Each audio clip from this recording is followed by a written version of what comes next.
Tonight, the desperate search for survivors after a devastating earthquake in northeastern Afghanistan. Abantu 111 bakakasiddwa okuba nga bafiiridde Mutenzaggulu w'amaanyi az'embogo y'ekitundu kya Kunal ekisangibwa mu buvanjuba bw'eggwanga lya Afghanistan. Kunal के पौमी डबल बांधे तो रोज पूरे 800 शहीदानों Mutenzaggulu n'abadde n'obuzito bwa magnitude 5 n'ebitundu 2 nga yeegasse ku yasoose okubagoya ku Sunday yabadde ne magnitude 6.0 okusinziira ku kunoonyereza okwakoleddwa ekitongole ky'abakugu mu mbeera y'ensi aba US Geological Survey.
Mu kiseera kino omuwendo gw'abalwadde mu malwaliro nawo gweyongedde nga n'ebitanda bikubyeko oluvannyuma lw'abaddusi bwayo.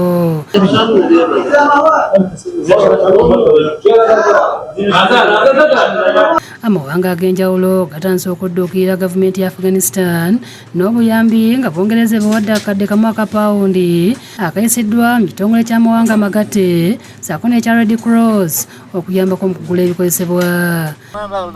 The Muslims came and rescued us. My wife, my son, my nephew, and my grandchildren were all buried under the destroyed house. Yo gavumenti ya Buyindi ewaddeyo weema 10 eziteereddwa mu kibuga ekikulu Kabul era nga mu kiseera kino basimise ne ttani z'emmere 15 n'ebikozesebwa ebirala. Mu nsi ono Mutenzaggulu n'agamu ku mawanga omuli Pakistani gamulozezzaako okusinziira ku b'embeera y'obudde mu ggwanga eryo ng'ayise ewaabwe abadde n'obuzito bwa magnitude 5 n'ebitundu 4. The deceased whose funeral was held today was my grandson. He died last night.